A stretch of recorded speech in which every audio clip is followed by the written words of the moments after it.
Okay, I have the jaws in place. I put each jaw in individually and then located the center section and then put the little pins in. And now I'm going to take the bolt and the spacer and I'm going to screw that in, and then we got to get that in the center of the crankshaft, so that may take a little finagling to get that in place, and then we'll proceed with pulling it off. Well, here I have the damper pulley off, and as I got it off I noticed that there are notches in the pulley right here. Let's see, right here, if you can see that, right where my thumb is. There's 3 of them, and that if the jaw from the puller fits right in there. So just another point of interest for the damper pulley.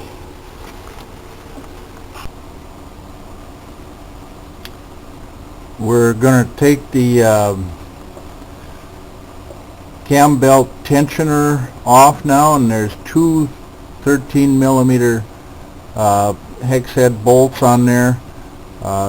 Here the pointer is showing to 1, and the other one is down just a little bit lower, right down here, and they're accessible from down underneath on the other side.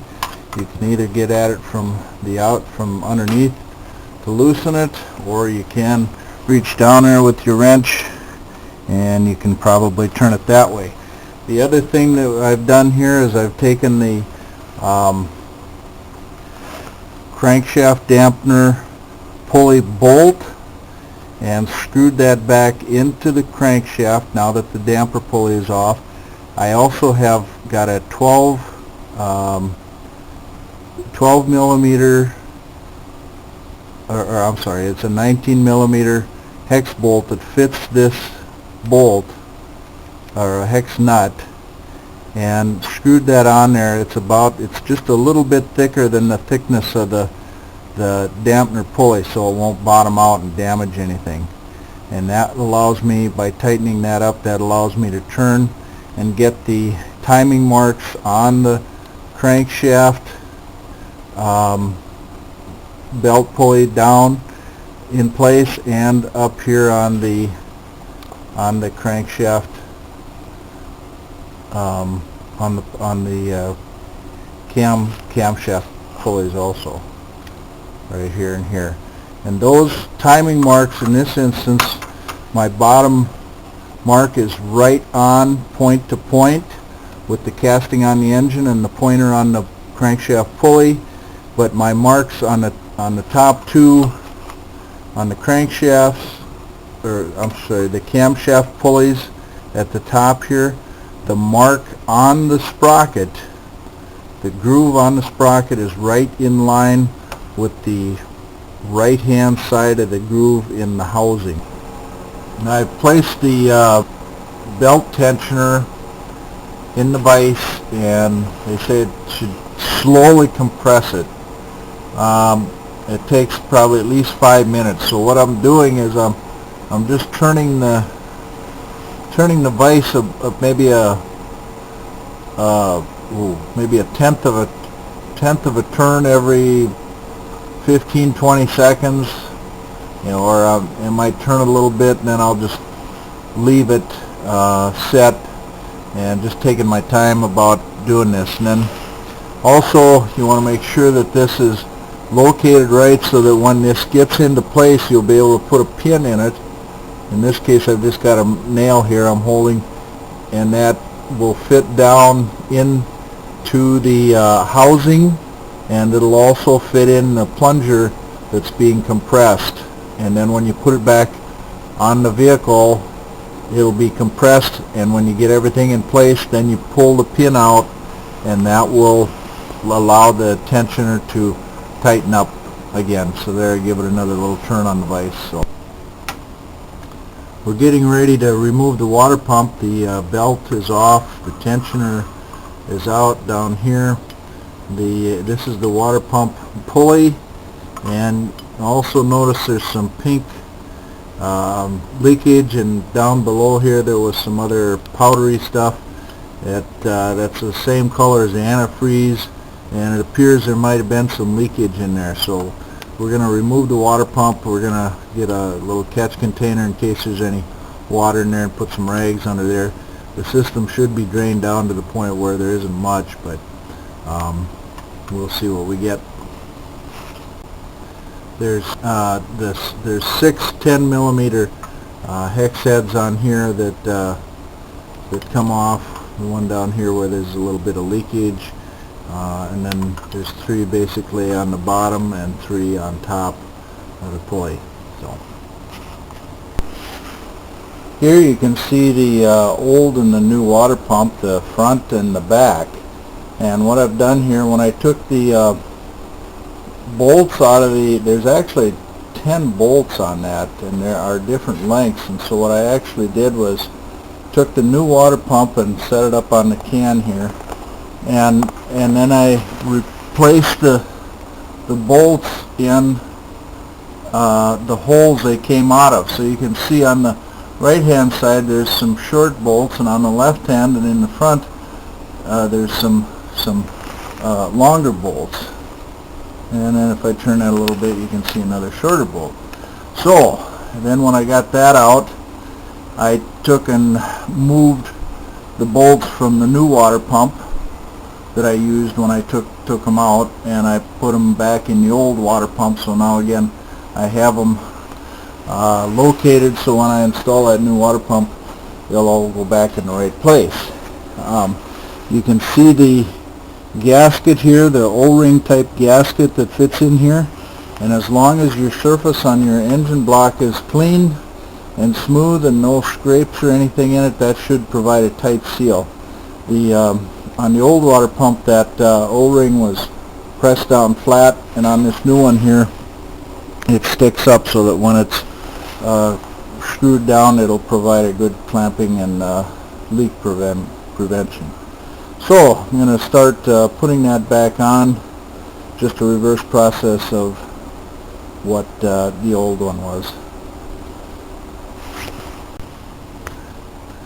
This is looking down where the water pump fits, and you can see that I put some paper towels in there to soak up some of the antifreeze that did come out. There wasn't much, but it was a little bit, and I wanted to try to keep it off the pulleys and down in there and keep everything clean, so that you know, if there's future problems it's a lot easier to spot a leak or something when the engine's clean. What I used for a tray to catch the water out of the passenger side opening was by putting the paper towel in the hole there, and then this is just an old oil bottle, a 1-quart oil bottle that I cut in half the long way, and it just happened to fit real good and fit in there, and you can probably see just a little bit of antifreeze that soaked into that paper towel, and then it dripped into that oil bottle, and it didn't drip down on the rest of the motor down below the pulleys and all that stuff. So that worked out pretty good to catch that, and I just happened to leave this overnight. I was working on it last night, and then I left it, and now I'm back at it. So now, and I've checked the face on the pump, and everything looks real good and real clean. So I'm going to start installing the new water pump. The water pump's installed, and all the bolts have been tightened to 105 inch-pounds. Since this is being screwed into aluminum, it's important that you get the right torque so that you get a good seal and don't distort anything. And to help prevent that, I started with putting all the bolts in just finger tight and make sure they're started in the threads, and then tightening them down in a cross pattern, going from one end, tighten one up, then go to the other end and tighten one up, back to the other end, and do it in an alternating fashion like that until they're all drawn down tight. So now we're ready to get started on putting the timing belt back on. started putting the timing belt in place, and to help get that tight and in place, I've cut some pieces of cardboard that you can see, just regular cardboard, and then I fold it over like that, double it, and then I can put it underneath each gear or sprocket and help hold the belt in place. So I've got some down here. I've got two on the bottom, one here and one here on each side of the crankshaft pulley, and then I was able to hold that tight without moving the timing mark, and then work that belt up and get it on the top sprocket here on the driver's side. And there again, I got two pieces of cardboard in there to help hold it in place. So now I'm starting at the crankshaft, go up to the driver's side sprocket, go down around the water pump pulley right here, and then we're going to work it up over the passenger side cam sprocket, and then we're going to get the pulley, the tensioner pulley, which is a little bit obscured here. And when we get the belt around there, we'll push that over as far as we can. When I get this up over the sprocket here, then we'll release the tensioner, the pin on the tensioner, and that will pull the tensioner pulley tight, and then we'll check and see and make sure that our timing marks are still on the mark here, and go from there. Here's the belt tensioning unit that's a hydraulic unit that I've carefully compressed. So it takes about 5 minutes to slowly compress this so you don't break the seals on it. When you take it out, you should take a look and make sure there's no leakage or anything like that. This one looks pretty good, and so what we did after we got it compressed is I put a small Allen wrench in the hole there. There's a hole on each side. Now, one thing I'll point out is that don't let your pin extend past the hole here on the other side. Just make it flush with this hole, because when you slip it back in there, there is a slot to get for the pin to go through, but there's no place for it to come through on the other side, so it has to be flush. And that goes right down in here, and you can see the slot right below the pulley here where that pin can go through. So we'll install that in there, and that'll flip up the tensioner pulley, and we'll get that tight. And so far all the belts are nice and tight. They're snug. They're not taut tight, but they're snug, and all the timing marks are in line. The belts are held in. So as soon as I get the tensioner back on and the tension is on the belt, we'll check the timing marks again, and we'll pull the cardboard, and then we'll rotate the engine 2 to 3 times to make sure that the timing marks are all where they're supposed to be. Okay, we've reinstalled the tensioner, and the pin is still in. The belts are on with a little bit of tightness, and the cardboards are on. So what we're going to do now is we're going to release the pin on the tensioner and see if that's going to tighten it up. And that's a hard thing to pull out. So we'll pull that out. Just work it out there.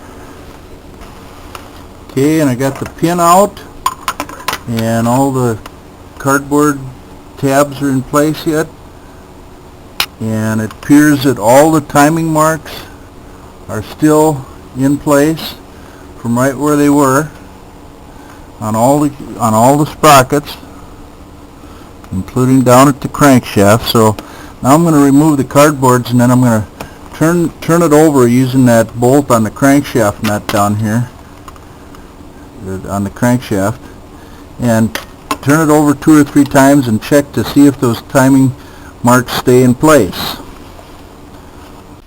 To reinstall the crankshaft damper pulley, I was able to use a 12 millimeter bolt, 6 inches long, with a regular hex head, and a couple of half-inch drive sockets and an assortment of washers that fit on the bolt and on the end.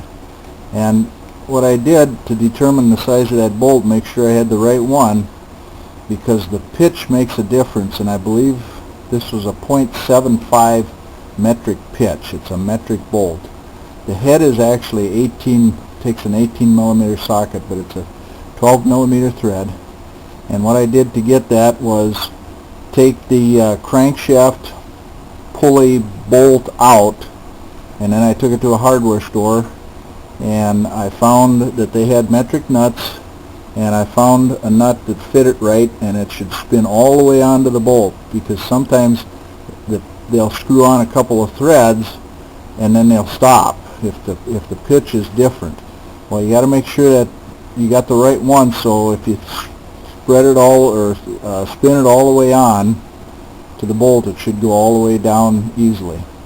Well, with that, with my nut, then I was able to find this bolt, and this 6-inch long bolt.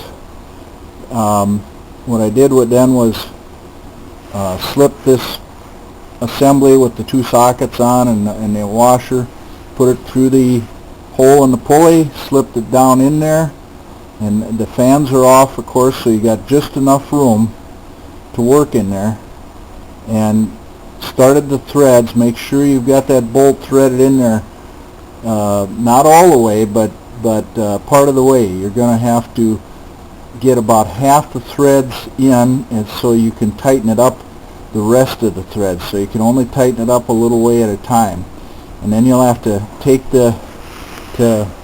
add some washers to get the thickness, and really anything will work for spacers if you got something good and solid, but these sockets were handy, and I had washers, so they worked really good. I could adjust it with fine adjustments because the washers are thin, and then you just keep tightening it down little by little until you get it almost to the end. And when I got it almost to the end, I put the crankshaft pulley bolt in, and I finished pulling it down.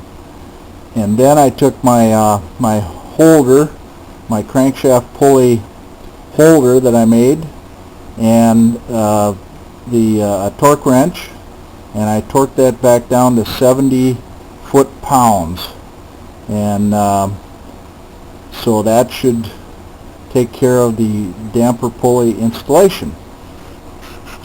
And now we can start finally putting everything back together and finish the project up. So it's a reverse of